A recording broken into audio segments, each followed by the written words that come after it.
کی توجہ کو تو جو حقائق سامنے آتے ہیں، وقت کم ہو رہا ہے تو میں جلدی ذرا کروں گا۔ ان میں سے نمبر 1 ایران ہے۔ اگر ہم چلتے ہیں عرب سے مشرق کی طرف تو ایران ایک اعتبار سے یہ بازی لے گیا ہے پورے عالم اسلام پر۔ ان کے مذہبی عقائد، ان کی فقہ سے ہمیں جو اختلاف ہے وہ ہے اپنی جگہ پر ہے۔ آپ کو معلوم ہے میرے بارے میں کسی کو اشتباہ نہیں ہو سکتا اس اعتبار سے۔ میری جس درجے دشمنی رکھی گئی ہے، جس طرح میرے سر کا جو ہے مطالبہ ہوتا تھا، 2 ہی آدمی تھے پاکستان میں کہ جن کے سر مانگے گئے، ایک کراچی کے وہ شاہ ولی الدین صاحب اور ایک نے، تو اس حوالے سے وہ اپنی جگہ پر اختلاف ہے، لیکن اس حقیقت کا اعتراف کیے بغیر نہیں رہا جا سکتا۔ پورے عالم اسلام میں یہ واحد مسلمان ملک ہے جس نے بہرحال اپنی شریعت، اپنے عقائد کے مطابق ایک مذہبی انقلاب برپا کیا، اور پورے عالم اسلام میں مذہبی سطح پر حکومت کی سطح پر فنڈامنٹلسٹ صرف ایک ملک ہے، یا دوسرا جو ہے تھوڑا سا وہ ہے سوڈان، لیکن اس کی اہمیت اس لیے نہیں کہ وہ کسی عوامی انقلاب سے نہیں بنا، بلکہ وہ تو ایک فوجی انقلاب سے شکل بنی ہے جو بھی بنی ہے۔ اللہ کرے اس پہ استقامت ہو، اس سے یقینی کوئی نتیجہ برآمد ہو جائے۔ خبریں بھی اچھی آ رہی ہیں، لیکن میں تو دنیا کا جو پرسپیکٹو ہے اس کے حوالے سے عرض کر رہا ہوں کہ اس پہلو سے ایران ان کا ٹارگٹ ہے، ٹارگٹ نمبر 1 ایک خاص اعتبار سے۔ ٹارگٹ نمبر 1 ایک دوسرے اعتبار سے ہم ہے، وہ میں بعد میں عرض کروں گا۔ چونکہ حکومت کی سطح پر فنڈامنٹلزم ہے اور وہ آیا ہے ایک عوامی انقلاب کے نتیجے پہ، پھر ان کے پاس تیل کی دولت ہے، اس کے خلاف اکنامک سینکشنز بھی ہو جائے تو اگر لیبیا کھڑا ہو سکتا ہے تو بہرحال وہ بھی کھڑا ہو سکتا ہے، اور نقشہ وہ دنیا کو دکھا چکا ہے کہ لڑا دے ممولے کو شہباز، یہ نقشہ بھی اس نے دکھا دیا۔ یہ ہے ایران کا۔ نمبر 2 پاکستان۔ پاکستان 400 برس کی تجدیدی مساعی کا امین ہے، امانت دار۔ پورے ہندوستان میں مجدد الفسانی رحمت اللہ علیہ، شاہ ولی اللہ دہلوی رحمت اللہ علیہ، سید احمد بریلوی رحمت اللہ علیہ، ان کا جہاد، پھر اس 20ویں صدی عیسوی میں یا 14ویں صدی ہجری میں علامہ اقبال جیسا مفکر، مولانا مودودی جیسا مصنف، مولانا الیاس جیسا مبلغ، شیخ الہند جیسا مجاہد حریت، پورے عالم اسلام میں ان کا پیرلل کوئی موجود۔ یہ 400 سال کی تاریخ، اس کی امانت اور اس کے نتیجے میں یہاں کے مڈل کلاس میں فنڈامنٹلزم کا ایک نیوکلیس ہے، اگرچہ حکومت کی سطح پر کوئی پیش رفت نہیں ہو سکی آج، بلکہ اب تو پسپائی ہو رہی ہے، اب پیچھے ہٹ رہے۔ وہ ہمارے ان سیاسی جو بھی زعماء ہیں، جو جماعتیں ہیں، ان کی غلطی اور الیکشن ہی کو واحد میدان بنا کر اس کے اندر اپنا سارا وقت، توانائی اور قوتیں ضائع کر دیں، یہ ہے در حقیقت جس کا کہ یہ صدا مل رہی ہے کہ اس اعتبار سے تو پسپائی کی طرف ہے معاملہ، کسی پیش رفت کی طرف نہیں ہے۔ لیکن باہر والے تو دیکھتے ہیں نا کہ اندر کیا کچھ مواد موجود ہے۔ اگر مڈل کلاس تو فنڈامنٹلزم کا بارود موجود ہے تو کسی بھی وقت اس کے اندر جو ہے ان کو دھماکہ ہو سکتا۔ دوسری بات جو ان کے لیے ایک اعتبار سے ٹارگٹ نمبر 1 ہمیں بنا رہی ہے، وہ ہمارا ایٹمک نو ہاؤ ہے۔ پورے عالم اسلام میں اور کسی کے پاس نہیں۔ اسلامی بم اگر بنے گا تو یہی بنے گا۔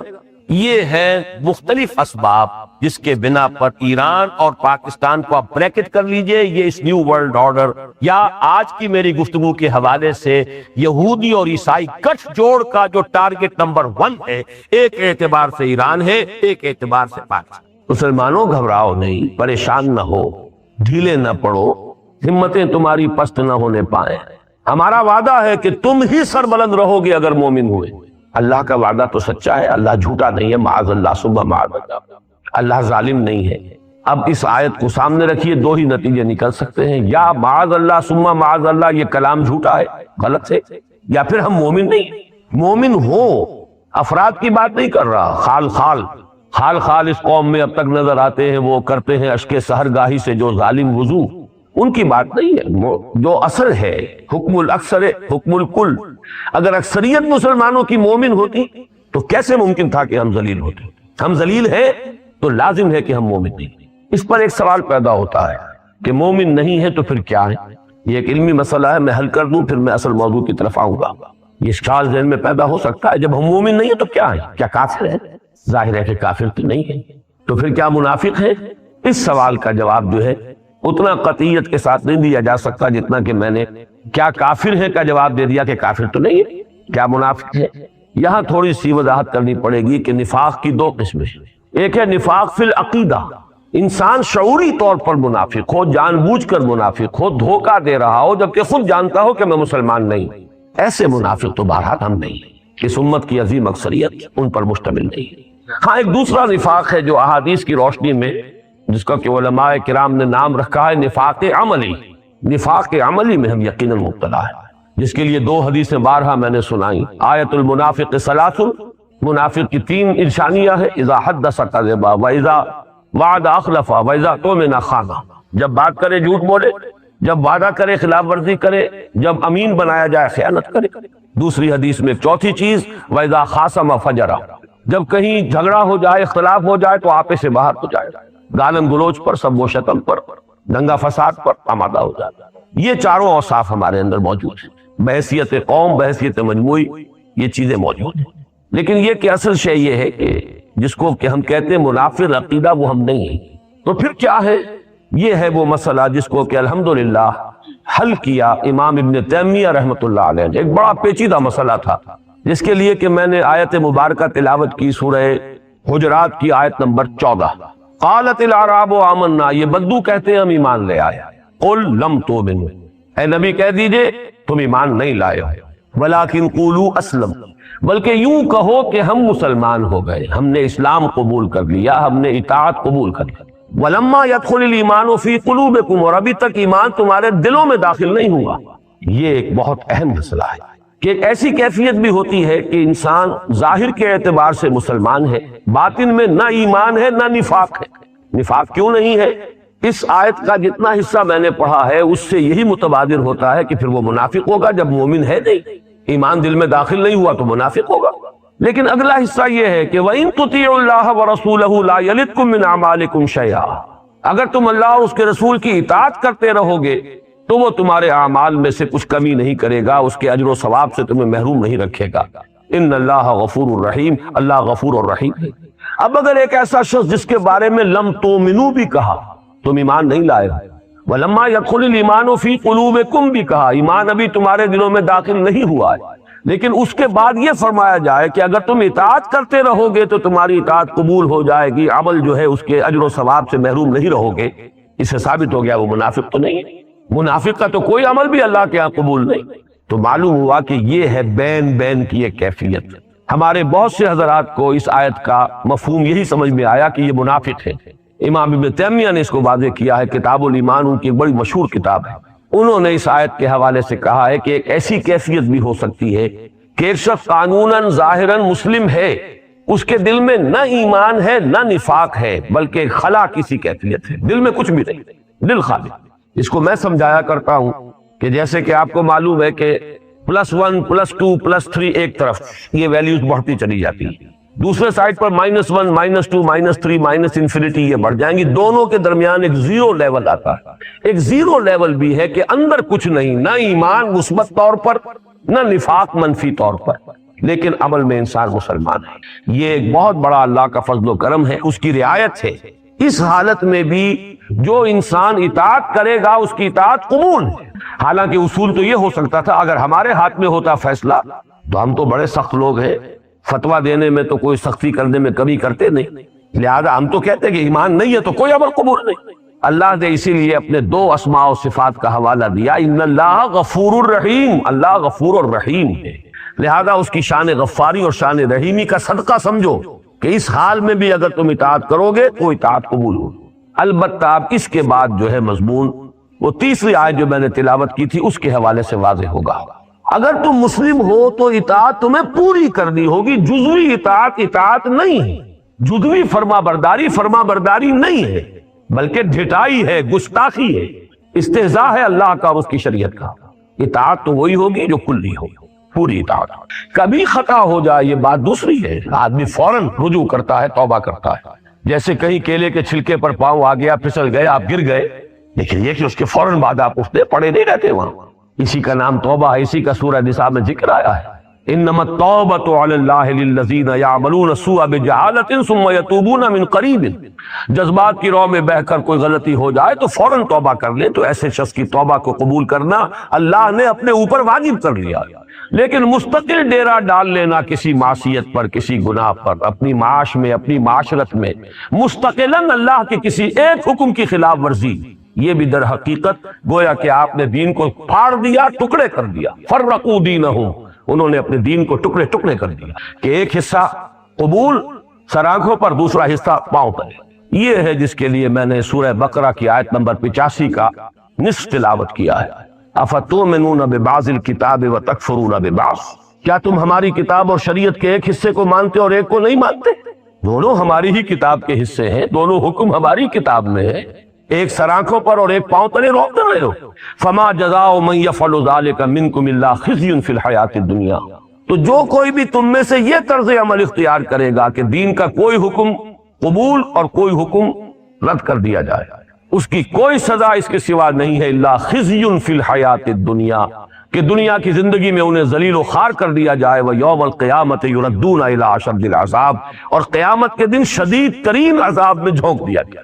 یہاں وہ لفظ آ گیا خزیٌ، ذلت رسوائی ہیں آج کیوں ذلیل کہ کل تک نہ تھی پسند، گستاخی فرشتہ ہماری جناب، اس لیے ذلیل ہے کہ جو دیندار ہیں وہ بھی پورے کے پورے دین کے اوپر عمل کرنے کو تیار نہیں، کچھ نے عبادات کا دامن تھام لیا ہے، معاملات میں کورے، معاش میں حرام چل رہی ہے، اپنی معیشت میں، اپنی معاشرت کے اندر شریعت کے سری احکام جو ہے ان کو توڑا جا رہا ہے، کوئی کسی کے پاس کوئی عذر ہے، کسی کے پاس کوئی عذر ہے، لیکن یہ جو ہم نے دین کے حصے بکھرے کر لیے یہ ہے الا خزی فی الحیات الدنیا، دنیا کی زندگی میں ذلت اور رسوائی اور خاری، یہ نتیجہ ہے اس اور قیامت کے دن جو کچھ ہونا ہے اللہ تعالیٰ معاف فرمائے۔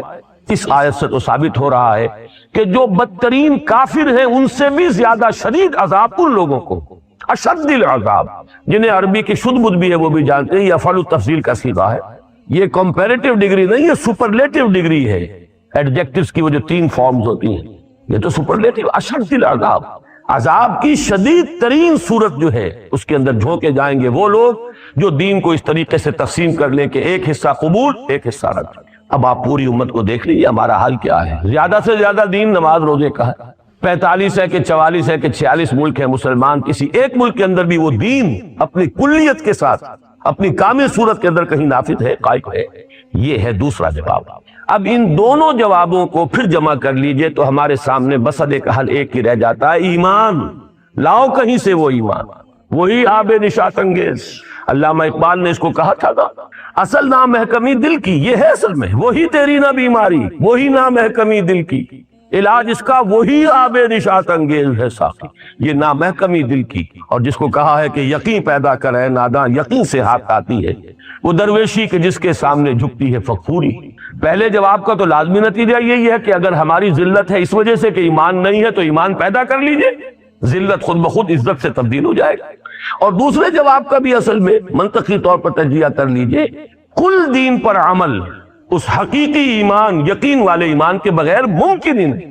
جزوی دین پر عمل تو ہم روایتی طور پر بھی کرتے ہیں، کچھ خاندانی روایات ہے، کچھ معاشرتی روایات ہے، کچھ قومی روایات ہے، کچھ ہمارا کلچر ہے، کچھ ہماری تہذیب ہے، کچھ بچپن سے کچھ چیزوں کی عادت پڑ گئی ہے۔ یہ جزوی جو ہے عمل وہ در حقیقت دین پر عمل نہیں ہے، بلکہ یہ ہمارا کلچر ہے، ہماری ایک تہذیب ہے، ہمارا ایک تمدن ہے، ہماری کوئی روایات ہیں۔ کل دین پر عمل کرنے کے لیے وہ یقین والا ایمان درکار ہے، وہ ہوگا تو پھر کل کے کل دین پر عمل ہوگا، اور جب تک وہ نہیں ہوگا یہ ذلت اور رسوائی سے نجات پانا ممکن نہیں۔ لہذا اب تک جو میں نے گفتگو کی ہے وہ ذرا پھیلی ہے، لیکن پھر ایک نقطے کے اوپر سمٹ آئی ہے کہ اصل شے جو درکار ہے وہ ایمان ہے، وہی آب نشاط انگیز، وہی یقین والا ایمان، وہی قلبی ایک یقین و اذعان کی کیفیت، جس کو کہ انگریزی کے الفاظ میں اگر میں ادا کروں بہت سے حضرات زیادہ سمجھ سکیں گے کہ ایک ہے ریشیل کریڈ، ایک ہے پرسنل کنوکشن، زمین و آسمان کا فرق ہے۔ ز عشق تاب صبوری ہزار فرسنگس، ریشیل کریڈ تو اس لیے ہے کہ کسی خاص طبقے میں آپ پیدا ہوئے، ایک نسل سے ہیں، جو اس نسل کے لوگ مان رہے ہیں آپ بھی مان رہے ہیں، اور پرسنل کنوکشن ہوتا ہے جبکہ آپ کنونسڈ ہو کہ یہ حق ہے، وہ پرسنل کنوکشن والا جس کو یقین کہا گیا، کلا لو تعلمون علم الیقین، وہ علم یقین تو یہاں حاصل ہونا چاہیے، عین الیقین تو آخرت میں حاصل ہوگا۔ آنکھوں سے پھر جب ہم حقائق جب دیکھ لیں گے تب تو عین الیقین ہو جائے گا۔ الہاکم التکاثر حتی زرتم المقابر کلا سوف تعلمون ثم کلا سوف تعلمون کلا لو تعلمون علم الیقین لترون الجحیم ثم لترونها عین الیقین ثم لترونها ثم لتسألن یومئذ عن النعیم۔ جب تک وہ علم الیقین حاصل نہ ہو دنیا میں تو ہماری حالت درست نہیں ہو سکتی۔ اب ہے اصل سوال وہ کہاں سے ملے؟ اس کو میں آج چاہتا ہوں، اگرچہ متفرد طور پر یہ مضامین پہلے بھی کبھی نہ کبھی بیان ہوئے ہیں، لیکن آج ذرا میں ایک چیز کو بالکل واضح کر کے، تجزیہ کر کے، اس کی تحلیل کر کے، انالیسس کر کے چاہتا ہوں کہ اچھی طرح آپ پر واضح ہو جائے ایمان، یقین والا ایمان پیدا کرنے کے ذرائع کون سے۔ جہاں تک میں آج کی تاریخ تک سمجھ پایا ہوں، اللہ تعالیٰ اور علم میں اضافہ فرمائے، وَقُلْ رَبِّ زِدْنِی عِلْمًا، لیکن اس وقت میں کہہ رہا ہوں جو کچھ آج تک سمجھ میں آیا وہ یہ ہے کہ 3 ذرائع ہیں یقین والا ایمان حاصل کرنے۔ پہلا اور سب سے آسان اور سب سے سادہ وہ ہے ایسے اصحاب کی صحبت جو خود صاحب یقین۔ اس کو قرآن مجید میں کہا گیا ہے، اس لیے کہ یہ جو میں نے ابھی آیت نمبر 14 آپ کو سنائی تھی سورہ حجرات کی، اس سے اگلی آیت نمبر 15 میں اولئک هم الصادقون قرار دیا گیا ہے، جو سچے مومن ہیں۔ انما المؤمنون الذين آمنوا بالله ورسوله ثم لم يرتابوا وجاهدوا باموالهم وانفسهم في سبيل الله اولئك هم الصادقون۔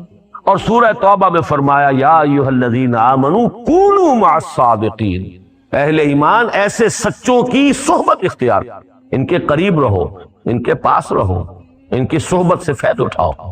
یہ بالکل سادہ اور آسان ترین طریقہ ہے، اور اس کا کیا انالیسس کیجئے، اس کا کیا ہے موڈس آپرینڈائی، کیا ہے، کیسے ہوتا ہے؟ سیدھا سا فینومینن ہے، فزیکل فینومینن ہے۔ آگ کی بھٹی کے آگے بیٹھیے، حرارت آپ تک پہنچ جائے گی، برف کی سل کے قریب ہوں گے، ٹھنڈ آپ تک آ جائے گی۔ اسی طرح کوئی شخص جس کے اندر، جس کا قلب جو ہے ایمان کی دہکتی ہوئی بھٹی، کیسے ممکن ہے کہ آپ اس کے قریب ہو اور آپ میں ایمان سرایت نہ کرے؟ Just impossible. وہ تو ہوگا، اس کے چینلز ہم نہیں دیکھ سکتے، انویزیبل چینلز ہیں۔ دل را بدل رہے، دل کا دل سے ایک راستہ ہے۔ آج کل ہم دنیا میں جانتے ہیں ESP، ایکسٹرا سینسری پرسیپشن، تو کوئی ایکسٹرا سینسری کمیونیکیشن بھی ہے، دل سے دل کو بات پہنچتی ہے، کوئی زبان نہ ہو، کوئی الفاظ نہ ادا کیے جا رہے ہیں، کچھ نہ ہو، اور یہ تو دل را بدل رہیس، یہ تو خیر فارسی کا مقولہ ہے، حدیث نبوی کی طرف اشارہ کر رہا ہوں۔ حضور نے فرمایا اللہ کے کچھ بندے ایسے بھی ہوتے ہیں کہ جن کو دیکھ کر اللہ یاد آ جاتا ہے، اذا رؤوا ذکر اللہ، جب ان کو دیکھا جائے اللہ یاد۔ میں نے اس مرتبہ پہلی مرتبہ ریاض میں اپنی گفتگو میں یہ بات عرض کی کہ میں حیران تھا، قرآن مجید میں مجھے یہ تو نظر آیا کہ کائنات کا ذرہ ذرہ اللہ کی نشانی ہے، آسمان، زمین، سورج، چاند، ہواؤں کا چلنا، ان فی خلق السماوات والارض واختلاف اللیل والنہار والفلک التي تجری فی البحر بما ينفع الناس وما انزل اللہ من السماء من ماء فاحیا به الارض بعد موتها وبث فیہا من دابۃ وتصریف الرياح والسحاب المسخر بین السماء والارض لآیات لقوم یعقلون۔ لیکن کسی انسان کے آیت اللہ ہونے کا تصور قرآن مجید سے مجھے نہیں ملا، تو میں حیران ہوتا تھا ایرانیوں پر کہ آیت اللہ کیسے کہتے ہیں، لیکن پھر میرا ذہن منتقل ہوا، وہ جنہیں آیت اللہ کہتے ہیں وہ آیت اللہ ہے یا نہیں، اس سے علیحدہ بحث ہے، وہ معاملہ علیحدہ ہے، لیکن آیت اللہ ہو سکتا ہے۔ جب حدیث کہہ رہی ہے نشانی کا کام یہی تو ہے کہ اس کو دیکھ کر کوئی اور یاد آ جائے، یہی تو نشانی کا فنکشن ہے، اذا رؤوا ذکر اللہ، جب ان کو دیکھا جائے تو اللہ یاد آ جائے۔ تو یہ لوگ، اور یہ ذہن میں رکھیے وعدہ ہے، یہ حضور صلی اللہ علیہ وسلم کی دی ہوئی خبر ہے، لا تزال فی امتی طائفۃ قائمین علی الحق، دنیا ایسے لوگوں سے خالی کبھی نہیں ہو۔ تو آسان ترین راستہ تو یہ ہے ان کی صحبت، ان کا قرب، اور اس کو اس اعتبار سے بھی نوٹ کر لیجئے، صحابہ کرام کے ایمان کو جو تمام اہل ایمان کے ایمان سے افضل سمجھا جاتا ہے، تو اگرچہ دو اگلے ٹیرس جو میں بیان کروں گا وہ بھی ان کو حاصل تھے، اس سے بھی انہوں نے ایمان حاصل کیا ہے، قسم کیا ہے، لیکن یہ کہ ان کی خصوصی فضیلت اسی بنیاد پر ہے کہ وہ جو سب سے زیادہ دہکتی ہوئی بھٹی تھی ایمان کی، ایمان مجسم محمد الرسول اللہ صلی اللہ علیہ وسلم، ان کی صحبت انہیں حاصل کی، لہذا ان کے اس قرب سے اور ان کے اس صحبت سے جو ایمان انہیں حاصل ہوا ہے وہ کسی بھی غیر صحابی کو، صحابہ کے بعد کے دور کے کسی بڑے سے بڑے ولی کو بھی وہ ایمان حاصل نہیں ہوتا۔ اور یہ اہل سنت کا مجمع علیہ عقیدہ ہے کہ ادنا سے ادنا صحابی کا ایمان بعد میں بڑے سے بڑے ولی، اللہ کے بڑے سے بڑے یعنی قریب قرب رکھنے والے بندے کے ایمان سے بھی افضل۔ ایک ذریعہ تو یہ ہے، لیکن انالیسس کیجئے تو یہاں ایک سوال باقی رہ جاتا ہے، ایسے صاحب یقین جو صرف صاحب یقین نہیں، صاحب مجاہدہ اور صاحب جہاد بھی ہوں، اس لیے کہ ڈیفینیشن وہی رکھی ہے سامنے، صرف وہ نہیں کہ جو صرف مراقبے ہی کرتے رہ جائیں ساری عمر، بلکہ وہ وجاہدوا فی سبیل اللہ باموالہم وانفسہم، وہ ایمان ہے حقیقی ایمان. انما المؤمنون الذین آمنوا باللہ ورسولہ ثم لم یرتابوا وجاہدوا باموالہم وانفسہم فی سبیل اللہ اولئک هم الصادقون. ایسے صادق مل جائیں، ان کی صحبت اختیار کر لی جائے، ایمان حاصل ہو جائے گا. بڑا ہی آسان نسخہ ہے، لیکن خود وہ کہاں سے آئیں گے؟ نبوت کا دروازہ تو بند ہو چکا، اب ان کو بھی تو پیدا کرنا ہوگا کہیں اسی دنیا میں. لہذا یہ بات تو ظاہر ہو گئی کہ اگر وہ مل جائے تو بڑی آسانی حاصل ہو جائے گی، ان سے ایمان حاصل کیا جا سکتا ہے، ان کے قرب سے، ان کی صحبت سے. وہ خود کہاں سے آئیں گے؟ اس سوال کو باقی رکھیے ذہن میں، وہ آگے حل ہوگا. دوسرا ذریعہ ایمان کا وہ ہے عمل. اس کو میں نے کئی مرتبہ واضح کیا ہے، یہ ایک دو طرفہ پروسیس ہے، دو طرفہ عمل ہے. ایمان سے عمل پیدا ہوتا ہے، عمل سے ایمان میں اضافہ ہوتا ہے. ایمان کا اضافہ پھر عمل کے اندر اضافے کا ذریعہ بنتا ہے، اور عمل کا یہ مزید اضافہ پھر ایمان میں اضافہ کرتا ہے. اس کو پیچ کی مثال سمجھیے کہ پیچ ہر چکر کے ساتھ آگے بڑھے گا، یا اگر واپس کھینچ رہے تو ہر چکر کے ساتھ ادھر آ جائے گا. اسی طریقے سے ایک لفظ آپ استعمال کرتے ہیں انگریزی میں وشس سرکل. وشس سرکل جو ہے وہ سمی دائرہ ہے. آپ نے ایک کام برا کیا، اس کے نتیجے میں ایک برائی پیدا ہوئی، اس نے اور برائی کو جنم دیا، پھر اس سے اور برائی بڑھ گئی، اس سے پھر اور برائی جو ہے پیدا ہوئی. یہ تو وشس سرکل چل رہا ہے. اور اس کا کانورس، اس کا برعکس بھی ہو سکتا ہے. ایک بہت ہی صحت بخش، بہت ہی صحیح، بہت ہی عمدہ، مفید چکر. وہ کیا ہے؟ ایمان کی اگر تھوڑی سی پونجی ہے، اس کو لے کر عمل شروع کر دیجیے، عمل بڑھے گا. اسی کو کہا گیا زادتہم ایمان ما زادہم الا ایمانا و تسلیما. ایمان بڑھتا ہے. اللہ کی راہ میں جہاد کیجئے، اللہ کی راہ میں انفاق کیجئے، نیک عمل کیجئے، ایمان بڑھے گا. جب ایمان بڑھے گا، اب آپ کے انفاق اور جہاد میں اور اضافہ ہو جائے گا، اب اس سے آپ کا ایمان اور بڑھے گا. یہ ہے وہ سرکل جس سے کہ آپ دائرے کے اندر، جیسے کہ وہ گول سیڑھیاں ہوتی ہیں، آپ اوپر چڑھتے چلے جائیں گے. یہ ہے ایمان بذریعہ عمل. اور میں آج جو منتخب نصاب میں ہمارا سورہ حجرات کا سبق ہے، آخری آیات کا، اس کے حوالے سے اس نکتے کو واضح کرنا چاہتا ہوں. یہی وجہ ہے کہ سورہ حجرات کی جو لاسٹ بٹ ون آیا ہے، پہلی آخری سے پہلی، اس میں اس حقیقت کو کھولا گیا. اگر تم اسلام لے آئے ہو، چاہے ابھی ایمان تمہارے دلوں میں داخل نہیں ہوا، لیکن اگر تم اطاعت کرو گے تو ایمان حاصل ہو جائے گا. اسی لیے فرمایا گیا ہے یمنون علیک ان اسلموا، اے نبی یہ آپ پر احسان دھر رہے ہیں کہ ہم اسلام لے آئے. قل لا تمنوا علی اسلامکم، کہہ دیجئے ان سے کہ تم مجھ پر اپنے اسلام کا کوئی احسان نہ دھرو. بل اللہ یمن علیکم ان ہداکم للایمان ان کنتم صادقین. اللہ تم پر احسان دھر رہا ہے، احسان جتا رہا ہے کہ تمہیں اس نے ایمان کے راستے پر ڈال دیا ہے. اب اگر عمل کرو گے، اطاعت کرو گے تو ایمان پیدا ہو جائے گا. یہ ہے وہ در حقیقت ایمان بذریعہ عمل. اور یہ میں اب توجہ دلا دینا چاہتا ہوں، ہمارے دور کی ایک بہت بڑی دینی تحریک یا مذہبی تحریک کہیے، وہ اسی طریقے کو اختیار کیے ہوئے ہے. وہ ہے تبلیغی جماعت کی تحریک. یہی وجہ ہے ان کے ہاں اصطلاح ہے ایمان کی محنت. وہ عمل کے ذریعے سے اپیل کرتے ہیں. نکلو اپنے گھر سے، ماحول سے، دفتر سے، کاروبار سے، بازار سے، منڈی سے، ہر چیز سے نکلو اور نکل کر آ جاؤ. 40 دن مسجد میں رہو گے نا، ممکن ہے کہ کوئی نماز چھوٹ جائے، تمہاری جماعت جو ہے وہ فوت ہو جائے، رہو گے مسجد. وہاں کیا غلط حرکت کرو گے؟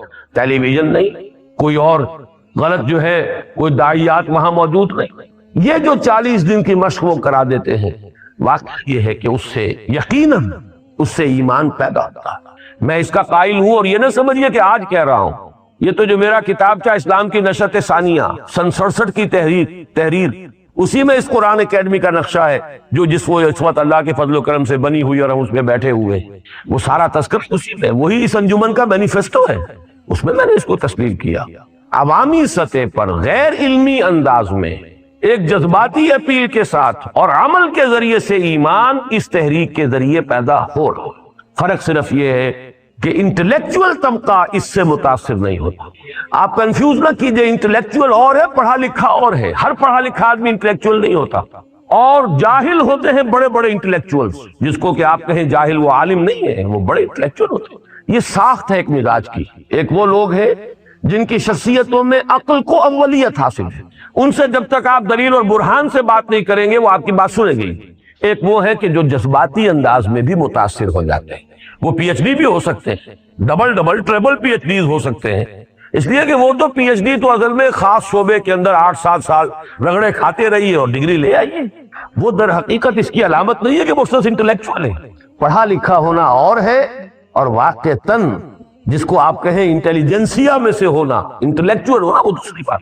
اور آپ کو مل جائیں گے ایسے لوگ کہ جو دستخط کرتے نہ کر سکتے ہوں اور صرف وہ انگوٹھا لگاتے ہوں، لیکن بات ایسی کریں گے منطقی کہ بڑے سے بڑے پڑھے لکھے لوگوں کو ان کے نیچے سے زمین کھسکا دیں. یہ اصل میں دو کیٹیگریز علیحدہ ہے. ایک وہ جو ایموشنل سیٹ اپ کے ہیں، ان کا بلڈ اپ جو ہے نفسیاتی وہ ایموشنل ہے. ایک وہ جو ریشنل ہے، بنیادی طور پر ریشنل لوگ متاثر نہیں ہوں گے. اور یہ جو انٹلیکچوئل مائنورٹی ہے، یہ ہے اصل شے معاشرے کے اندر ایفیکٹو یہ ہے، اس لیے کہ یہ برین ٹرسٹ ہے سوسائٹی کا. اگر یہ کنورٹ نہیں ہوگا تو معاشرہ ایز اے ہول کبھی کنورٹ نہیں ہوگا، چاہے عوامی سطح پر ایموشنل انداز میں آپ کتنے ہی لوگوں کو کنورٹ کر لیں. یہ صغرا کبرا ہے میرا. میں نے جماعت اسلامی سے علیحدگی کے بعد 2 سال تبلیغی جماعت کے نہایت قریب ہو کر گزارے تھے، یہ طے کرنے کے لیے کہ آیا میں اپنے لیے بھی اپنی دینی دلچسپی جو بھی ہے اس کی تسکین میں اسی میں کام کرتے ہوئے حاصل کروں. لیکن بالآخر فیصلہ جو میں نے کیا ہے وہ علی وجہ البصیرت کیا ہے، اور وہ یہ ہے کہ اس تحریک کا یہ جو اثر کا حلقہ ہے وہ محدود ہے. پھر اس کے سامنے انقلاب ہے ہی نہیں، نظام کی تنفیذ ہے ہی نہیں. ایک محدود جگہ پر صرف دعوت و تبلیغ کے درجے کے اندر نیکی کا پرچار تو ہو رہا ہے، لیکن یہ کہ اس سے آگے کی کوئی منزل ان کے سامنے نہیں. بہرحال میں اس وقت جو بحث کر رہا تھا وہ صرف اس اعتبار سے کہ ایک ایمان عمل کے ذریعے بھی پیدا ہو سکتا ہے. لیکن 2 باتیں یہاں پر بھی نوٹ کر لیجئے. ایک تو یہ کہ اس کے لیے کوئی نہ کوئی انیشل پونجی تو چاہیے نا، کہ آپ عمل کا کچھ آغاز خواہ ایموشنل انداز میں کریں. اور ثانیاً یہ کہ اس سے جو ایمان پیدا ہوتا ہے، میں ایک نئی اصطلاح استعمال کر رہا ہوں، ایک ہے شعوری ایمان اور ایک ہے غیر شعوری ایمان. شعوری ایمان جسے کہا جائے وہ اس راستے سے پیدا نہیں ہوتا. ایک غیر شعوری یقین کی کیفیت تو پیدا ہو جاتی ہے. وہ شے کہ جس کے لیے سورہ یوسف کی آیت کا حوالہ میں دوں گا کہ حضور سے فرمایا گیا قُلْ هَٰذِهِ سَبِيلِي أَدْعُو إِلَى اللَّهِ عَلَىٰ بَصِيرَةٍ أَنَا وَمَنِ اتَّبَعَنِي. اے نبی کہہ دیجئے یہ میرا راستہ ہے، میں اللہ کی طرف بلا رہا ہوں، لیکن کس کیفیت میں بلا رہا؟ عَلَىٰ بَصِيرَةٍ أَنَا، عَلَىٰ وَجْهِ الْبَصِيرَةِ بلا رہا ہوں. یہ کوئی بلائنڈ فیتھ نہیں ہے میرا. وَمَنِ اتَّبَعَنِي، اور جو میرا اتباع کر رہے ہیں وہ بھی یہ کوئی بلائنڈ فالوورز نہیں ہے میرے، عَلَىٰ وَجْهِ الْبَصِيرَةِ اتباع کر. یہ جو عَلَىٰ وَجْهِ الْبَصِيرَةِ ماننا ہے اللہ کو اور آخرت کو اور نبوت کو اور رسالت کو اور قرآن کو، یہ بالکل اور شے ہے. اور یہ کہ ایک غیر شعوری طور پر چاہے یقین کی کیفیت پیدا ہو جائے، لیکن یہ کہ اس کا درجہ وہ کبھی نہیں ہوگا جو ایک شعوری ایمان کا ہوگا. لہذا ان 2 لیمیٹیشنز کے بعد اب آئیے تیسرا اور آخری اور جو اصل منبع ہے ایمان کا، اور وہ ہے قرآن.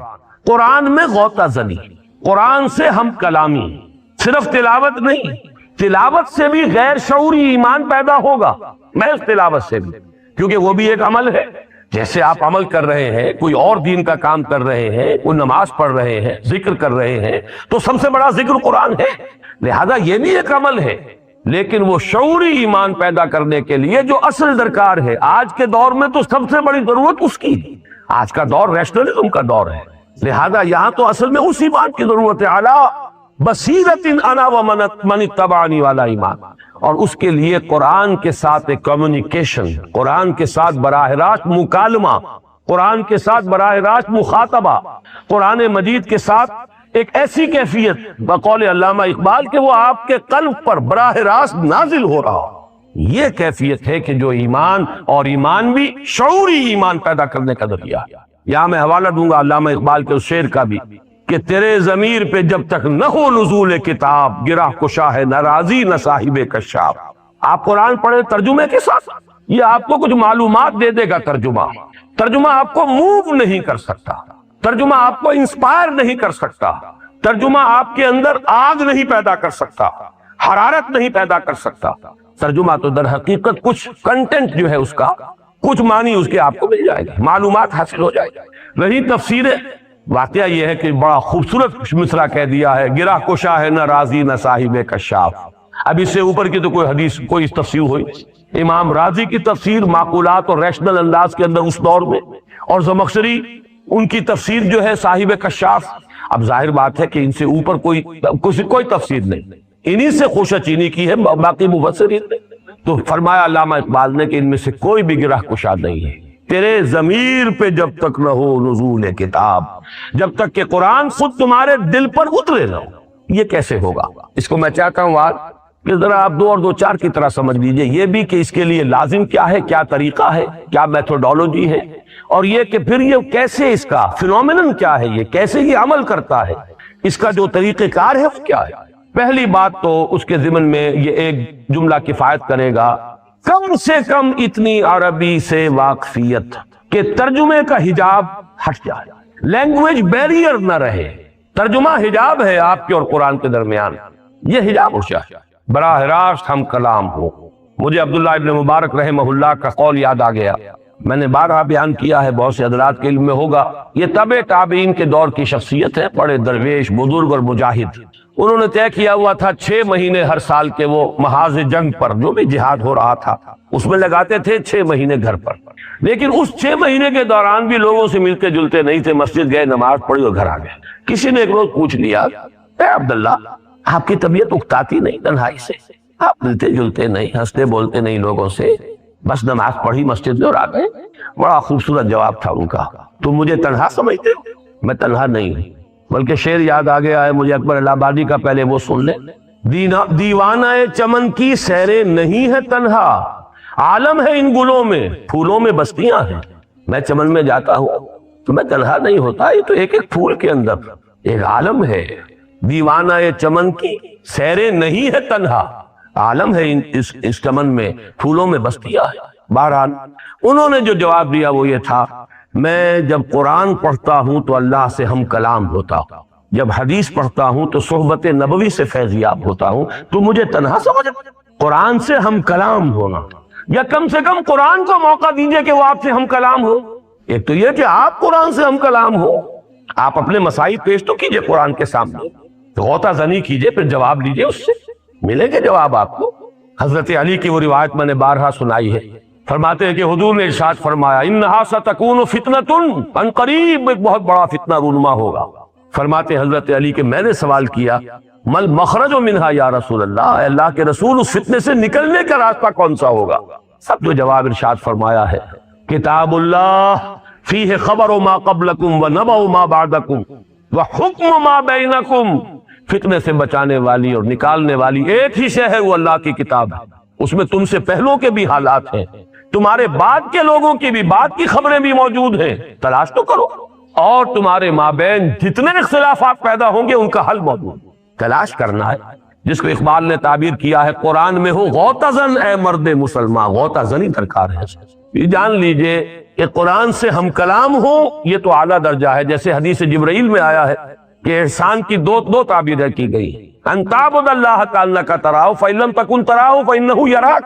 اصل تو مطلوب یہ ہے کہ تم اللہ کی بندگی ایسے کرو اور اس کے لیے ایسے بھاگ دوڑ کرو، وان تعمل للہ کانک تراہ فإن لم تکن تراہ فإنہ یراک، کہ جیسے کہ تم اسے دیکھ رہے ہو، اور اگر تم نہیں دیکھ رہے تو وہ تو دیکھ رہا ہے تمہیں، کم سے کم یہ استحضار تو رہے۔ میں نے ابھی غور کیا کہ اسی طرح کے الفاظ میری زبان سے نکل گئے ہیں کہ اول تو آپ خود قرآن سے ہم کلام ہو، ورنہ اسے تو موقع دے کہ وہ آپ سے بات، اور اسے موقع اسی وقت ملے گا جب آپ کے اور اس کے درمیان لینگویج بیریئر نہ ہو، زبان یار من ترکی و من ترکی نمی دانو۔ آپ نے تو روک دیا قرآن کو، آپ کے دل پہ کیسے اترے؟ وہ تو ظاہر بات ہے، یہ اس کی شرط لازم ہے، اتنی واقفیت عربی زبان سے کہ قرآن آپ سے براہ راست ہم کلام ہو جائے، لینگویج بیریئر نہ رہے۔ کہیں کہیں مشکلات کے لیے تفاسیر کو آپ کنسلٹ کر لیں، کہیں کہیں کوئی شاذ لفظ آ گیا ہے اس کے لیے کہیں آپ لغت بھی دیکھ لیں، لیکن یہ کہ بائی اینڈ لارج قرآن آپ سے خود بخود براہ راست ہم کلام ہو رہا ہو، یہی ہے فینومینن۔ تیرے ضمیر پہ جب تک نہ ہو نزول کتاب، گرہ کشا ہے نہ راضی نہ صاحب کشاف۔ اب آئیے کہ اس کا فینومینن ہے کیا، یہ عمل کیسے ہوتا ہے؟ آیا یہ بات ڈوگمیٹک ہے، صرف خوش عقیدگی کے تحت کہا جا رہا ہے کہ قرآن منبع ایمان ہے؟ وہ جو ظفر علی خان کا شعر میں نے بارہا سنایا ہے آپ حضرات کو کہ وہ جنس نہیں ایمان جسے لے آئیں دکانیں فلسفہ سے، ڈھونڈے سے ملے گی عاقل کو یہ قرآن کے سیپاروں، یہ ہے جہاں سے قرآن ملے گا۔ یہ کیسے ملتا ہے؟ اس کو میں آپ سے شاید پہلے بھی عرض کر چکا ہوں کہ واقعہ یہ ہے کہ اب جو کچھ میں بیان کر رہا ہوں وہ علامہ اقبال کا فکر ہے۔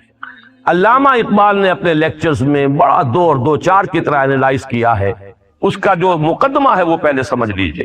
مقدمہ قائم کیا انہوں نے کہ یقین پیدا ہوتا ہے تجربے سے.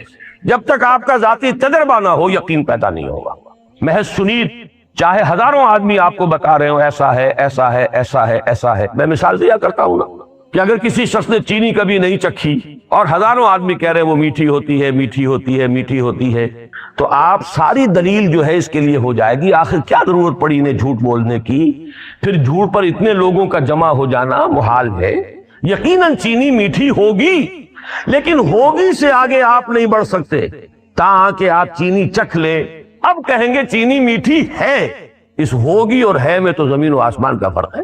ہوگی اور ہے، یہ ہے پرسنل کنوکشن ہے، اور یہ پیدا ہوا ہے ذاتی تجربے سے. It's your own experience. اب لاکھ لوگ کہیں میٹھی نہیں ہے، آپ کہتے ہیں میں مان ہی نہیں سکتا، میں نے خود چکھی ہے. وہ مجھے فارسی کا مصرع یاد آ گیا، لذت ہی بادہ نہ دانی بخدا تا نہ چشی. اس شراب کی لذت تمہیں جان ہی نہیں سکتے تم جب تک کہ خود نہ چکھو. تو چکھنے سے معلوم ہوا کہ میٹھی ہے. یہ صغرا ہوا. علامہ اقبال کے استدلال کا صغرا یہ ہے. کبرا کیا ہے؟ تجربہ صرف ظاہری اور خارجی نہیں ہوتا، تجربہ باطنی بھی ہوتا ہے. یہ ہے انتہائی پیاری بات. یوں سمجھیے کہ آب زر سے لکھے جانے والی بات، سونے میں تولی جانے والی بات. بس یہاں سے اب وہ جو تجربہ ہے خارجی تجربہ جس پر میٹیریلزم اور امپیریسزم اور یہ تمام جتنے ازم ہیں جو کہ مادیت کے اوپر مبنی ہے، ان کا راستہ جدا ہو جاتا ہے جب وہ صرف تجربے کو محدود کرتے ہیں. تجربہ خارجی ایکسٹرنل سینس آرگنز کے ذریعے سے جو کچھ ہمیں ایکسپیرینس حاصل ہوا اس پر یقین ہوتا چلا جا رہا. اقبال نے جو بات کہی کہ ایک تجربہ باطنی بھی ہوتا ہے، اندر کوئی چیز بتاتی ہے کہ یہ ہے اصل شے.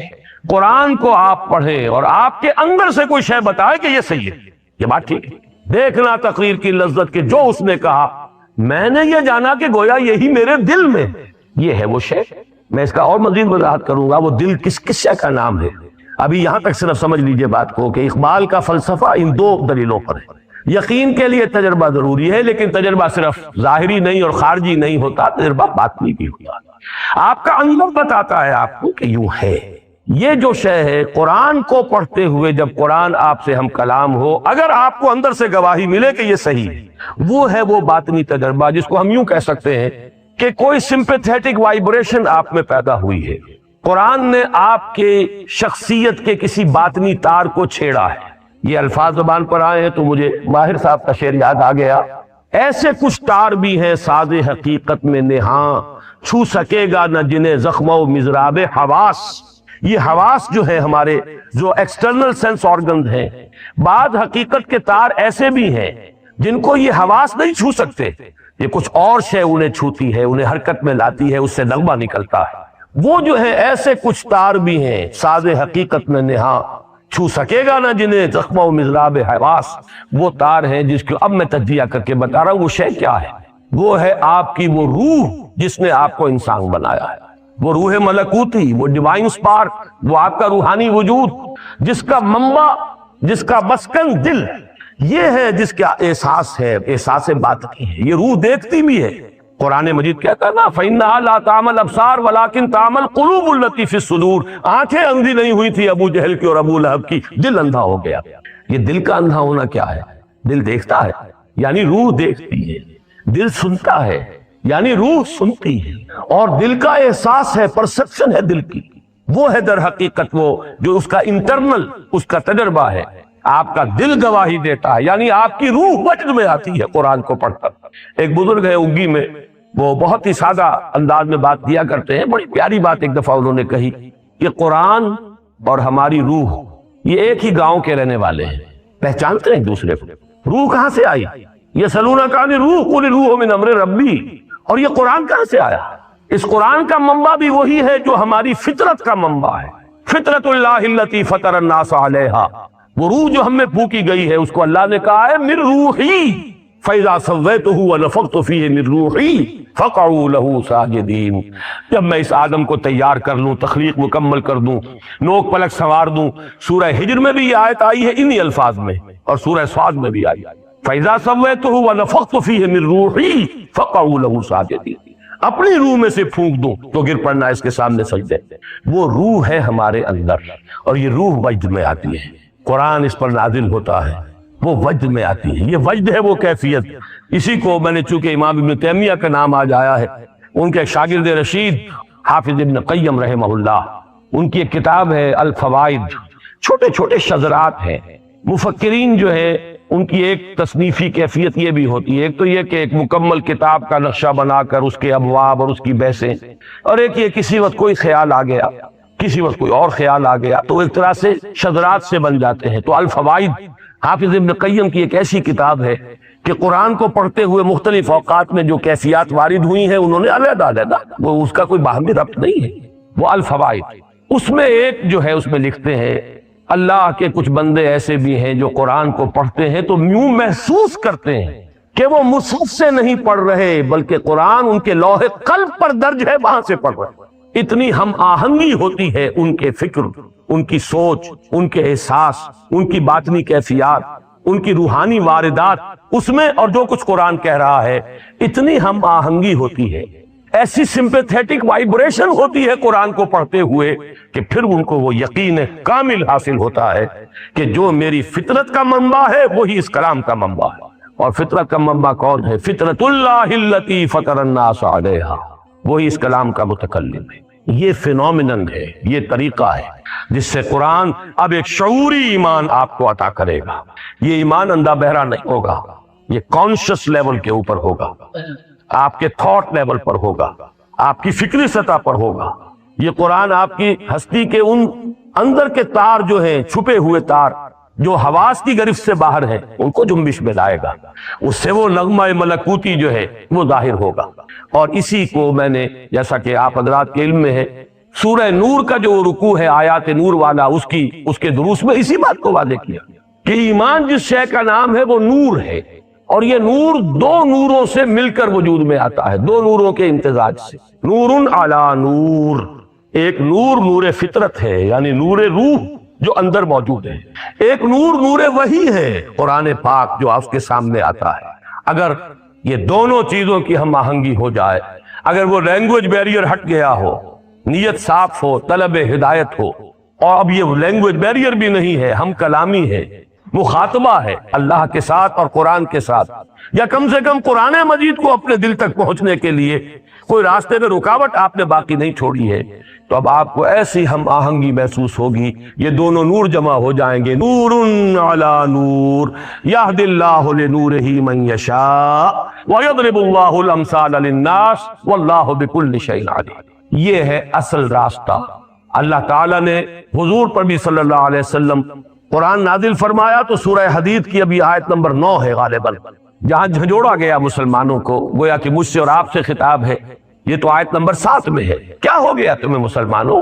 کیوں ایمان پختہ نہیں رکھتے؟ یہ ڈھلمل یقین، یہ شکوک و شبہات والا ایمان، یہ ہوگا والا ایمان، یہ ہے والا ایمان کیوں حاصل نہیں ہو رہا تم؟ وَمَا لَكُمْ لَا تُؤْمِنُونَ بِاللَّهِ والرسول يدعوكم لتؤمنوا بربكم وقد اخذ ميثاقكم ان كنتم مؤمنين. اس کے بعد فرمایا هو الذي ينزل على عبده آیات بینات ليخرجكم من الظلمات الى النور وان الله بكم لرؤوف رحیم. وہی تو ہے اللہ جو اپنے بندے پر صلی اللہ علیہ وسلم یہ آیات بینات نازل فرما رہا ہے تاکہ نکالے تمہیں اندھیروں سے روشنی کی طرف. کفر کا اندھیرا، شرک کا اندھیرا، الحاد کا اندھیرا، مادہ پرستی کا اندھیرا، خواہشات کا اندھیرا، جذبات کا اندھیرا، ان ہزار اندھیروں سے نکال کر نور ایمان میں لانے والی شے آیات بینات ہیں اس قرآن حکیم کی. یہ ہے اصل منبع، یہ ہے سرچشمہ. صحابہ کرام کے دلوں میں بھی حضور نے ایمان اس ذریعے سے پیدا کیا ہے. یتلو علیہم آیاتہ ویزکیہم ویعلمہم الکتاب والحکمہ.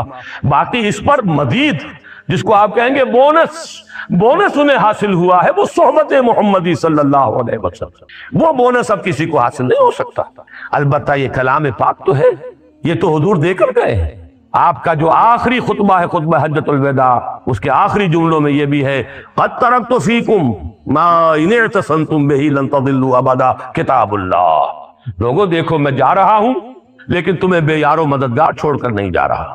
چھوڑ دی ہے میں نے تم میں وہ شے چھوڑ کر جا رہا ہوں، دے کر جا رہا ہوں وہ شے کہ اگر اسے مضبوطی سے تھامے رکھو گے کبھی گمراہ نہیں ہوگے۔ اور وہ اللہ کی کتاب جس کے بارے میں اس حدیث میں آیا فیہ خبر ما قبلکم ونبأ ما بعدکم وحکم ما بینکم وہو ذکر الحکیم وہو الصراط المستقیم وہو حبل اللہ المتین۔ اور یہ حدیث ختم ہوتی ہے ان 4 ٹکڑوں پر، من قال بہ صدقہ، جس نے اس قرآن کی بنیاد پر کوئی بات کہی اس نے سچ کہا، من حکم بہ عدلا، جس نے اس کی بنیاد پر کوئی فیصلہ کیا اس نے عدل کیا، من عمل بہ اجرا، جس نے اس پر عمل کیا اس کا اجر محفوظ، ومن دعا الیہ فقد ہدی الی صراط مستقیم، اور جس نے اس قرآن کی طرف بلایا کسی اور کو ہدایت ہو نہ ہو اس کی ہدایت ہو گئی صراط مستقیم کی طرف۔ یہ گارنٹی ہے محمد الرسول اللہ صلی اللہ علیہ وسلم کی۔ یہ ہے ایمان کے حاصل کرنے کا اصل ذریعہ۔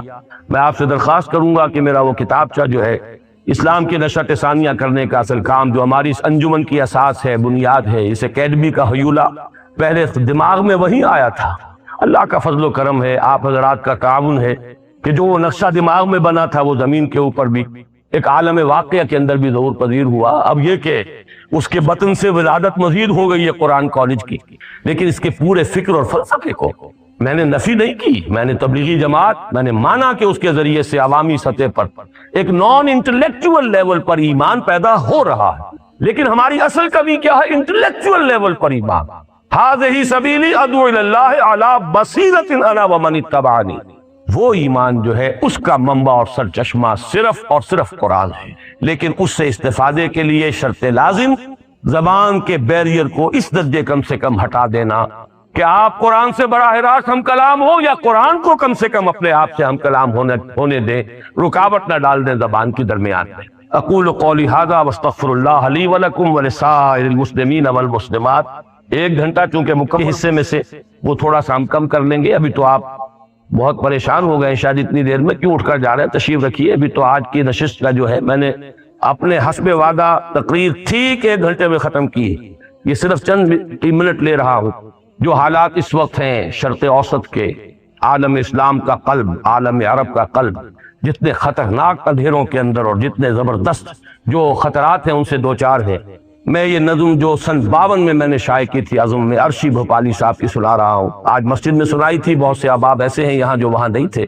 ایٹمی طاقتوں کے سائے میں امن کے بج رہے ہیں نقارے، موت کے دیوتا کے جبڑوں سے مل رہا ہے حیات کا پیغام، دونوں جانب سے آج ایٹم بم دھمکیاں دے رہا ہے انسان کو، منڈیوں کے سفید بیوپاری سرد بازاریوں سے گھبرا کر کارخانے نئے سجاتے ہیں، ڈھیر فولاد کے لگاتے ہیں۔ یہ سارا اسلحہ سازی کی سب سے بڑی صنعت جو ہے اسلحہ سازی کی صنعت، اور سب سے زیادہ جو ہے تھرڈ ورلڈ سے جو پیسے جو ہے کھینچے جا رہے ہیں وہ در حقیقت اسی ذریعے سے کھینچے جا رہے ہیں۔ یہ درندے خدا کی دھرتی کو، کوریا کی غریب بستی کو ناگاساکی بنا کے چھوڑیں گے، ہیروشیما بنا کے چھوڑیں گے۔ یہ ریاض میں جب میں گفتگو کر رہا تھا 2-3 دن قبل، تب مجھے یہ اچانک یہ شعر یاد آئے تھے کہ بین ہی وہ بات جو عرشی بھوپالی نے کہی تھی کوریا کے بارے میں، اب شاید وہ اس عرب علاقے کے اندر وہ بات جو ہے بالکل ایک واقعہ کا روپ دھار کر سامنے آئے گی۔ اس کے بعد جو اس کے اندر آئے ہیں مصرے، وہ آپ سے مخاطب ہو کر کہے گئے، ساتھیوں مشعلوں کو تیز کرو۔ یہ مشعل تو قرآن کی ہے جو ہمارے پاس ہے، ہم نے تو بجھا رکھا ہے، ہم نے نہ اس سے خود اپنے باطن کو مستنیر کیا، نہ دنیا تک اس کا نور پر پہنچنے دیا، خزانے کا سانپ بن کر بیٹھ گئے۔ جنہوں نے بھی کچھ ہمت کی ہے، جو بھی کچھ آگے بڑھے، جنہوں نے کچھ تعاون کیا ہے، جنہوں نے کچھ اس سلسلے میں وقت لگایا ہے، جنہوں نے کچھ عربی سیکھنے کی کوشش کی ہے، جنہوں نے کچھ اپنا وقت جو ہے اس کی قربانی دے کر کچھ استعداد فراہم کی ہے، جو کچھ اس دعوت اور درس و تدریس قرآن کا کام کر رہے ہیں، وہ سب سنیں اس مصرے کو کہ اپنی جد و جہد کو تیز سے تیز تر کرو۔ ڈاکٹر نسیم الدین صاحب نے مجھ سے اجازت مانگی 2-3 منٹ کی، میں سمجھتا ہوں کہ یہی بات وہ کہنا چاہتے ہیں جو میں کہہ رہا ہوں کہ عمل کے اوپر ابھارا جائے۔ ساتھیوں مشعلوں کو تیز کرو، جنگ بازوں کا ملک گیروں کا قافلہ تیز گام ہے کتنا، جنگ بازوں کا ملک گیروں کا موت کے سرفرے نقیموں کا قافلہ تیز گام ہے کتنا۔ یہ ڈسٹرکشن کے جو مبلغ ہیں وہ کتنے تیزی کے ساتھ آگے جا رہے ہیں، تباہی جو ہے نوع انسانی کی، اور وہ نوع انسانی والی بات اب سمٹ کر امت مسلمہ پر آ گئی۔ عالم اسلام کا قلب اب اس کی زد میں ہے۔ اگر وہ کیمیاوی ہتھیار استعمال کیے عراق میں تو مریں گے کون؟ وہ تو پوری بستیاں، پورے شہر، جیسے 4000 کرد جو ہے ایک بم تھا جس سے کہ وہ ہلاک ہو گئے۔ کوئی متنفس نہیں بچا۔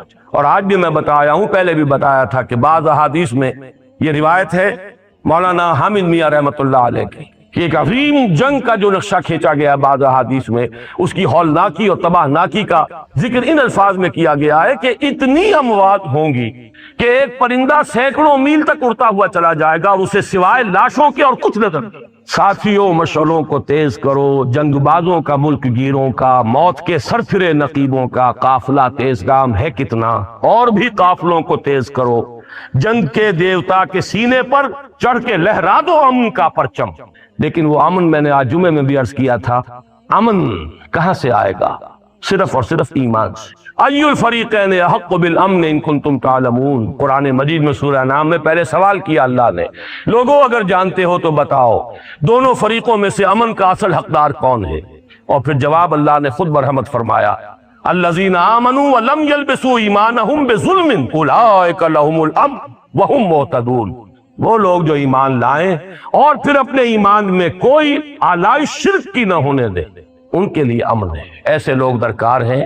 پھر وہ ایمان پیدا ہو جائے جس کا لازمی نتیجہ جہاد ہے، دین کے غلبے کے لیے، ان صلاتی و نسکی و محیایا و مماتی للہ رب العالمین، اس کیفیت کے ساتھ انسان اپنے آپ کو، اپنے تن من دھن کو وقف کر دے، تب کہیں جا کر شاید اس روئے ارضی کی قسمت بدل جائے، امت مسلمہ کی قسمت بدل جائے، شاید ہماری قسمت بدل جائے، ہمارے حالات میں بہتری کی کوئی شکل پیدا ہو جائے۔ تو ضرورت ہے جد و جہد کی، کوشش کی، اور جد و جہد کے لیے ضرورت ہے ایمان کی، اور ایمان کا منبع اور سرچشمہ ہے قرآن حکیم۔ اقول قولی ھذا واستغفر اللہ لی ولکم ولسائر المسلمین والمسلمات۔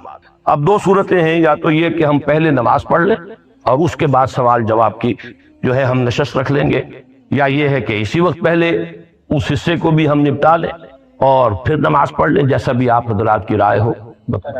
جی پہلے کیا؟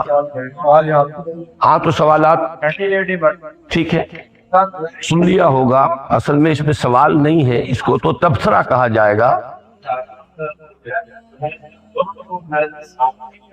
آپ تبصرے کر رہے ہیں، اختلاف کر رہے ہیں، چلیے، لیکن اس میں کم سے کم اختصار سے تو کام لیجیے۔ یعنی ایک صاحب نے یہ فرمایا کہ آپ نے جو آخری بات فرمائی اس سے مجھے کامل اتفاق ہے، پہلی دو باتوں سے اختلاف ہے۔ میں یہ سمجھتا ہوں کہ میری آخری بات سے جسے اتفاق ہو گیا، میرے اصل کام سے تو اسے اتفاق ہو گیا، میں تو اسی کام میں لگا ہوا ہوں، میں نے اپنی زندگی اسی میں لگائی ہے، دعوت رجوع القرآن اور قرآن کا پڑھنا پڑھانا، تعلیم و تعلم قرآن۔ میں نے اور دوسرے چیزوں کو چھوڑ کر یہ راستہ اختیار کیا، اس سے اختلاف نہیں ہے، فبہا، اور کیا چاہیے مجھے؟ باقی اختلاف جزوی جو ہے، کسی تحریک سے کوئی اختلاف، میں نے بھی جہاں ان کی وہ تعریف کی اپنے اس کتابچے میں، وہاں اختلاف بھی ظاہر کیا ہے۔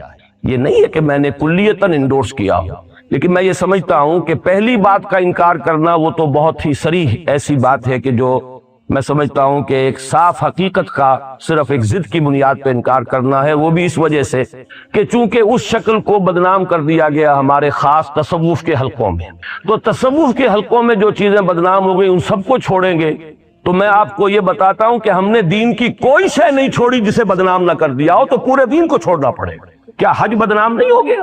کہا جاتا ہے کہ حج کر کے آنے کا مطلب یہ ہے کہ پچھلے گناہ صاف اور بسر نو، نیا لائسنس لے کر آدمی آتا ہے نئے حرام خوریاں کرنے کے لیے، تو کیا آپ حج کو ساقط کر دیں؟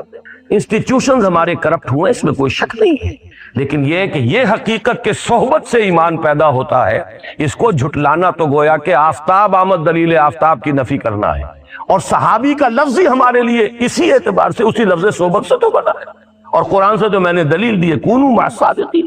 البتہ وہیں میں نے بیان کر دیا تھا وہ صادقین کون ہیں، جن کے اندر وہ ایمان یقین والا بھی ہو اور جہاد بھی ان کی زندگی میں موجود ہو۔ میں نے تو گویا اس سے ایک علیحدہ کر دیا تھا راستہ کہ محض خانقاہی تصوف کی طرف میرا روح سخن ہے ہی نہیں، وہ ایمان کہ جو جہاد پر منتج ہوتا ہو۔ باقی رہ گیا تبلیغی جماعت میں زیادہ تفصیل میں اس میں نہیں جانا چاہتا، میں یہ سمجھتا ہوں کہ اس سے جو بھی آپ کو شکوہ ہو، شکایت ہو، وہ اپنی جگہ پر۔ میں نے بھی آخر کچھ سوچ کر 2 سال اس کے قریب رہنے کے بعد فیصلہ کیا تھا کہ میں اس میں اپنے آپ کو شامل نہیں کر رہا، میں نے اپنی جو بھی کوشش کی ہے اپنے طور پر کی ہے، تاہم میں آپ کی تمام باتوں سے متفق نہیں ہوں۔ آسان کام نہیں ہے جسے آپ سمجھتے ہیں، یہ کہہ دینا آسان ہے کہ بستر سر کے اوپر رکھ کے نکل جاتے ہیں، نکل کے دیکھیے تو آپ کو پتا چلے گا کہ یہ بھی آسان نہیں، اور یہ بھی در حقیقت ہم اس سے بچنے کے لیے ایک فراریت جو ہے وہ اختیار کرتے ہیں۔ یہ ضرور ہے کہ ہم مانتے ہیں کہ اصل کام ان کے سامنے نہیں ہے، وہ میں نے خود اپنی تقریر میں کہا، اقامت دین، دین کا غلبے کی جد و جہد، میدان میں آ کر باطل کو للکارنا، وہ صرف جو ہے وہ فضائل کی تبلیغ کے ذریعے سے نیکی کا پرچار تو کر رہے ہیں، لیکن یہ ہے کہ منکر نہیں، یعنی منکر جو ہے منظم طریقے سے کرنے کی شکل نہیں کر رہے۔ یہ ساری چیزیں اپنی جگہ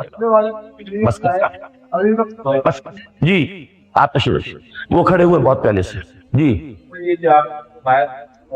کوٹ کی تھی کہ پورے کو ماننا، قرآن کو جو ضروری ہے، اگر اس کے ایک حصے کو مانیں گے ایک کو نہیں مانیں گے تو پھر وہ وعید ہے، دنیا میں رسوائی، ذلت، اور آخرت میں شدید ترین عذاب۔ تو علامہ صاحب کا سوال یہ ہے کہ کیا یہ صرف قرآن پر ہے یا حدیث پر بھی؟ بنیادی بات پہلے یہ نوٹ کر لیجئے کہ قرآن مجید کے بارے میں ہمیں قطعیت کے ساتھ معلوم ہے کہ بسم اللہ کے بے سے لے کر اور سورۃ الناس کے سین تک یہ مکمل محفوظ ہے، اس میں کوئی تحریف نہیں، اس میں کوئی حصہ ضعیف نہیں، اس میں کوئی حصہ قوی نہیں، جبکہ حدیث کے بارے میں کوئی شخص یہ نہیں کہہ سکتا۔ اس کے درجات ہیں، اس میں کوئی مستند ہے پوری طریقے سے، کوئی نہیں ہے، کسی پر جرح ہوئی ہے، کسی کو ضعیف کہا گیا، کسی کو حسن کہا گیا، کسی کو حسن لغیر ہی کہا گیا، کسی کو حسن لذات ہی کہا گیا، یہ درجے بندیاں محدثین نے قائم کی ہیں۔ لہذا حدیث وہ شے نہیں ہے جس کے ایک ایک حرف کو آپ سمجھے کہ وہ آپ کے لیے لازم ہو گیا، اس میں تو غور کرنا پڑے گا، سوچنا پڑے گا، اس کے اندر تحقیق و تفتیش ہمارے محدثین نے بھی کی ہے، پھر اس سے اخذ اور استنباط کرنا پڑے گا۔ بعض احادیث ایک دوسرے سے جب ٹکرا جاتی ہیں، مثال کے طور پر ایک حدیث یہ ہے کہ مسجد میں داخل ہو کر مت بیٹھو جب تک کہ 2 رکعت نماز نہ پڑھ، ایک حدیث یہ بھی ہے کہ عصر کی نماز کے بعد سے سورج کے غروب ہونے تک کوئی سجدہ نہیں۔ اب کیا کرے، ایک شخص عصر کے بعد آیا ہے، عصر پڑھ چکا ہے وہ اپنی، اگر تو ابھی عصر بھی نہیں پڑھی ہے تو ٹھیک ہے، پھر تو یہ کہ 2 رکعت پہلے وہ تحیت المسجد پڑھ لے پھر عصر ادا کر لے، عصر وہ پڑھ چکا، اب کیا کرے۔ اب اس میں پھر فقہا کو اصول بنانے پڑے ہیں کہ ایک نہیں ہے ایک امر ہے، کس کو مقدم کیا جائے گا، اس کی بنا پر اختلافات بھی ہوئے ہیں۔ لہذا یہ جو آیت ہے اسے تو آپ 100% منطبق کیجئے صرف قرآن پر، اس لیے کہ قرآن مجید ایک ایک حرف اس کا محفوظ ہے۔ حدیث میں بہت سی چیزیں محدثین مانتے ہیں کہ روایت بالمعنی ہے، ایک ہی حدیث ہے، ایک ہی واقعہ ہوا ہے جس کو حدیث جبرائیل کہتے ہیں، اسے حضرت عمر بیان کر رہے ہیں تو اس میں ترتیب مختلف ہے، ان کے بیٹے عبداللہ ابن عمر بیان کر رہے ہیں تو کچھ مختلف ہے، اور حضرت عباس بیان کر رہے ہیں، حبیب ابن عباس، عبداللہ ابن عباس بیان کر رہے ہیں تو مختلف ہے، حضرت ابو ہریرہ بیان کر رہے ہیں تو مختلف، ایک ہی واقعہ، اس لیے کہ وہ حدیث جبرائیل کا واقعہ 2 دفعہ نہیں ہوا ہے، ایک ہی واقعہ ہے، 4 راوی بیان کر رہے ہیں، تھوڑا تھوڑا فرق ہو گیا، لیکن یہ معاملہ جو ہے قرآن کے بارے میں نہیں ہے، اس لیے ایک فرق جو ہے جو بھی ان کے درمیان ہے اس کو برقرار رکھیے ذہن میں۔ البتہ حدیث یا سنت یہ قرآن مجید کی مستند شرح ہے، ہم اس سے مستغنی نہیں ہو سکتے، اسی کے ذریعے سے قرآن کو سمجھنا ہے، یہ اپنی جگہ پر بات ہے۔ اب مجھے معلوم نہیں کہ پہلے کون صاحب کھڑے ہوئے، باقی یہ ہے کہ بہت سی چیزیں وہ ہوتی ہیں کہ جو آپ کچھ اپنے عقل سے سمجھتے ہیں، کچھ آپ کا دل بتاتا ہے، جیسے بہت سے سوالات کے جواب میں حضور فرما دیا کرتے تھے استفتِ قلبک، جاؤ اپنے دل سے پوچھو، یہ دل تمہیں ٹھیک بتائے گا، وَلَوْ أَفْتَاكَ الْمُفْتِي، چاہے کوئی فتویٰ مفتی دے بھی دے لیکن دل بتائے گا تمہارا، تو تم اس چیز کو چھوڑ دو جس پر دل میں خلجان پیدا ہو، اس چیز کو اختیار کرو، دع ما یریبک الی ما لا یریبک، جس سے دل میں کوئی خلجان نہ اسے اختیار کر۔ تو اسی طریقے سے اللہ کے اس بندے کو پہچاننا یہ ہوگا کہ وہ خود دین پر عامل ہو، اس کا دین جو ہے تصور جو ہے وہ صرف نماز روزے کا نہ ہو، بلکہ وہی جو میں نے عرض کیا اولئک هم الصادقون، اس کی اس ڈیفینیشن پر پورا اترتا ہو کہ اس کے دل میں ایمان ہے، عمل میں صرف ایک حصہ نہیں نماز روزے کا بلکہ وہ جہاد ہے، وہ اللہ کے دین کے لیے تن من دھن لگائے ہوئے ہو بالفعل۔ پھر یہ ہے کہ آپ کا دل بھی یہ گواہی دے، یہ چیزیں وہ ہے جو کسی حساب کتاب میں نہیں آتی، ایسے شخص کے قریب جا کر آپ کو اندازہ ہوتا ہے، آپ کا دل بتاتا ہے کہ یہ مخلص ہے یا دکاندار ہے، اس کے اندر جو کچھ ہے حقیقت ہے یا بہروپیہ پن ہے، یہ دل بتائے گا۔ اس کے لیے آپ کے پاس کوئی جو ہے وہ علامتیں وہ نہیں ہوں گی، ہو سکتا ہے آپ کے سامنے ایک شخص جو ہے وہ پورا لبادہ اوڑھ کر آئے دین کا، لیکن یہ کہ ایک تو اس کا مجموعی طرز عمل بتائے گا، اور نمبر 2 یہ کہ خود آپ کا دل بتائے گا کہ واقعتاً یہ شخص جو ہے یہ واقعتاً اللہ کا بندہ ہے، یا یہ کہ اس نے دین کو دھندا بنایا ہوا ہے۔ اللہ کا بندہ یا دین کا دھندا، یہ 2 چیزیں جو ہے اس میں فیصلہ انسان کا دل۔ جی وہاں ہمارے ان ساتھی کا سوال جو ہے ایمان کامل کے اعتبار سے ہے۔ یہ لفظ ہمارے ہاں بدقسمتی سے بہت استعمال ہوتا ہے اور میں اسے بہت غلط لفظ سمجھتا ہوں۔ کامل ایمان کس کا ہوگا سوائے انبیاء کا؟ اور انبیاء کا ایمان بھی کامل اس لیے ہوتا ہے کہ انہیں تو مشاہدہ دیا جاتا ہے، جبرائیل دکھا دیے گئے، جنت دکھا دی گئی، دوزخ دکھا دی گئی، غیب کے پردے ان کے لیے اٹھائے جاتے ہیں، اسے اس عالم کی سیر کرائی جاتی ہے، لہذا ان کا ایمان تو یقیناً کامل ہوگا۔ کامل ایمان کا لفظ کیسے ہم استعمال کر لیں؟ کامل ایمان تو جیسا کہ میں نے کہا تھا عین الیقین، وہ تو ہمیں قیامت کے دن حاضر ہوگا۔